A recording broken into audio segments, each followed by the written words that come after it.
All right, hello guys. Thank you so much for doing this. You know, I had to wear the cool shoes today to be in the cool home in downtown Dallas. Thank you guys so much for having me in your project. I appreciate it.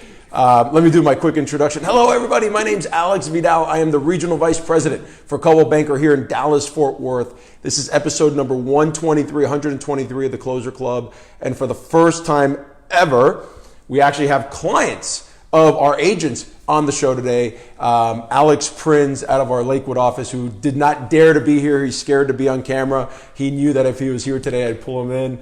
Asked me to meet them, and after meeting them, I saw why he wanted to have them on. So thank you guys. You guys ready? Yes. All right, cool. So let me talk about who's here to begin with. We have Yelitza Mora. Now, Yelitza is the actual builder of the home that we're in. She was hired by Jennifer and Stewart, who are the developers, who are the brainchilds behind this wonderful project. And away we go. You guys ready? Yeah. All right, let's do it. So let's do this. Let's start with Jennifer first. First time ever that we have multiple people on the show too, so this will be interesting. Figure it out. All right, so this is kind of a question for you two, right? You're a professor. You're an artist. Why development? What happened? Where did the light go off? So I am from Montreal in Canada, and I've done a few projects there, as well as in Central America, in Belize. And when I moved to Dallas in 2018, I said, at some point I want to start doing some projects here in Dallas. Fast forward to a year ago, we looked in this neighborhood. I thought, what a cool neighborhood. It's really up and coming. It's perfect location, close to everything, the airport, you know, Inwood Village, everything, great schools. And I started to look in the neighborhood and knock on doors and found this little house that was on this property that was kind of abandoned, and put an offer in and got the house. And we originally thought, well, we're going to renovate the house. We brought in Yelitza and Daniela, and Daniela is an engineer, and she walked in and looked at Stewart and I and said, there's no way you're renovating this house. The foundation's buckled up, the windows are crooked. She said, this is a tear down, so just start the page afresh. But where did and maybe Stewart, I'll chime you in here too. At what point did you go from professor to developer to say, hey, we want to get, and we're not building $200,000 homes. This is a $1+ million home, right? So you guys went big. Where did the light switch go off? Well, I've driven through this neighborhood a lot, going between where I live and Love Field or the Country Club, things like that. And I've always thought that this area was ripe to change. And over the 25 years I've been driving through here, I've noticed somebody pick off one house, two houses, three houses, that sort of thing. And now on this block, there's 4 new houses out of 8. Okay, so we were a little behind, but then you worry about, are you too far ahead? In other words, okay, somebody might not like the little small house next door to you that's built 70 years ago and looks bad. And so we're kind of in a mixed neighborhood and that sort of thing. So interesting. But my thought was, Jennifer she has a beautiful eye for everything she touches. And so I thought, well, this would be awesome to watch her work on a project like this. Sure. And so we thought, let's go and let's do it right. Awesome. You know, that sort of thing. All right, now Yelitza, your turn. You're from Venezuela, as we've talked about off camera before. Yeah. Here you are all of a sudden. I think you're the only Venezuelan I've met in Dallas, right, so far. How do you get into, what was your background? How did you get into building? Because now let's talk about this, right? You're in a male-dominated world, right? And you and your partner, Daniela, life partners, business partners, have gotten into development among the big boys. Yeah. How did that happen? So when I first got into the U.S., I became a consultant. So I was a supply chain consultant, and my eye were always into, let's find the problems and create the solutions. And between that time, I wanted to become a real estate investor. And we ran into the same problem over and over again. Contractors are terrible. They're stealing people's money. They don't know what they're doing. The quality is terrible. So I told Daniela, she's a civil engineer. And I was like, hey, I think there is an opportunity for us to create some value in the DFW marketplace. And I said, why don't we launch a business, with quality in mind, responsibility, efficiency, and take it to the marketplace and see how people would react to it. And then when we started the business, at the beginning it was hard because, you're new, you're learning the building codes in the area, you're new in the country, and then you're a girl. Yeah. So it's like people are like, wait, what? We're expecting the tall guy with the long beard, and let's just go ahead and do it. We took the first project, it was a success, and from that point on, it's just been like, we're very focused area in the construction portion. So that sums it pretty much, and that's how we lead the industry. Sure.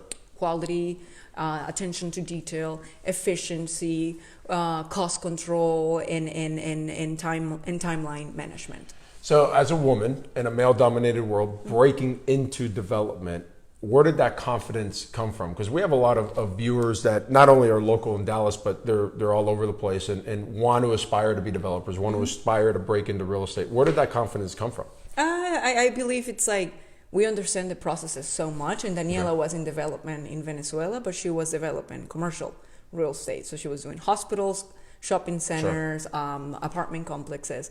So I was like, hey, you already understand the timeline process. You understand how to manage the guys. Why don't we just go ahead and take it a little bit further back and try to understand the permitting process, the documentation, the design, and how to meet with the customers, understand their expectations, manage the timeline, manage the budgets, and why don't we take it from there and start the development portion. Cool. And this was actually our first home.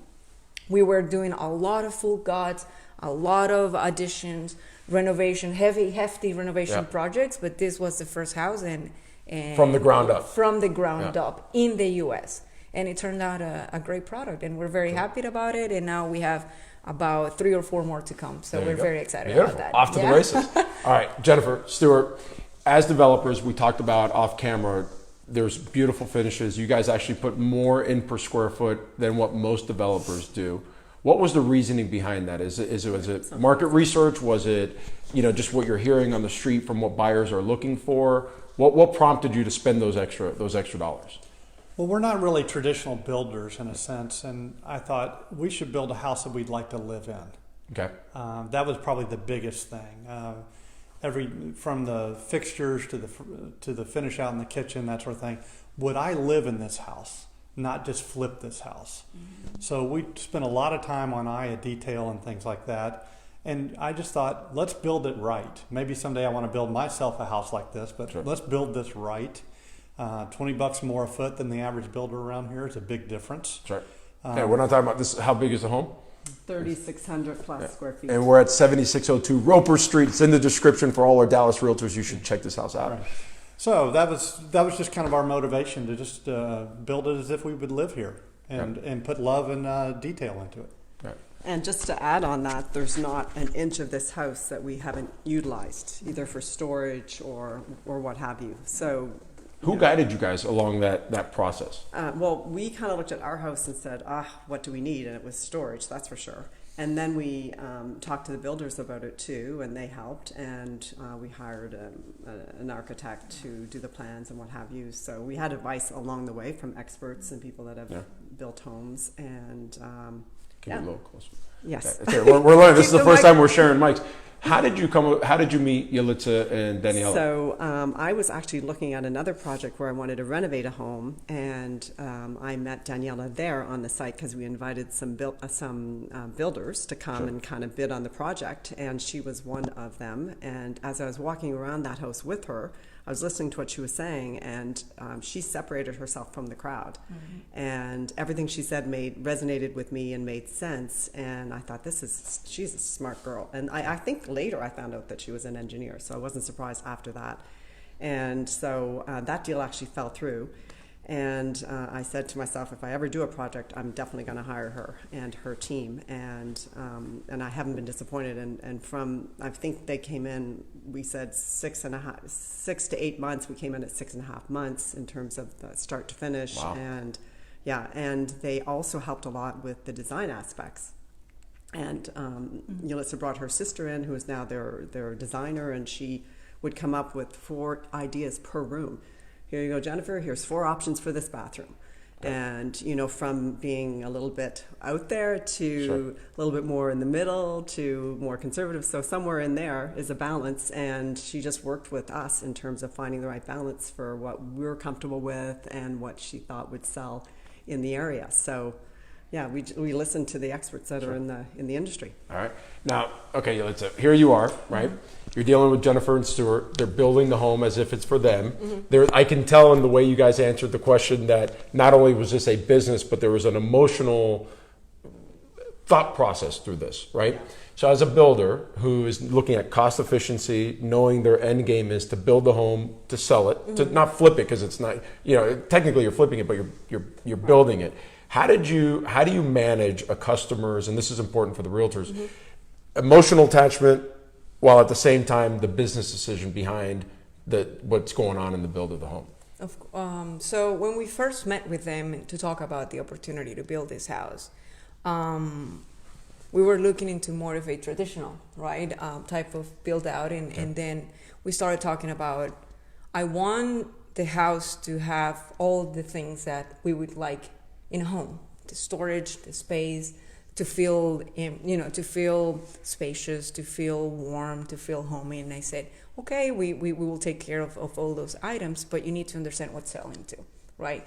And people, believe it or not, they're paying attention to Instagram, Facebook, magazines, it's everywhere, Pinterest. So if you ask someone, okay, what do you want in a house? Oh, hold on, let me pull my Pinterest board. Okay. So you have to know what's selling, you have to know what's trending, and you have to know where they would want to land within that space.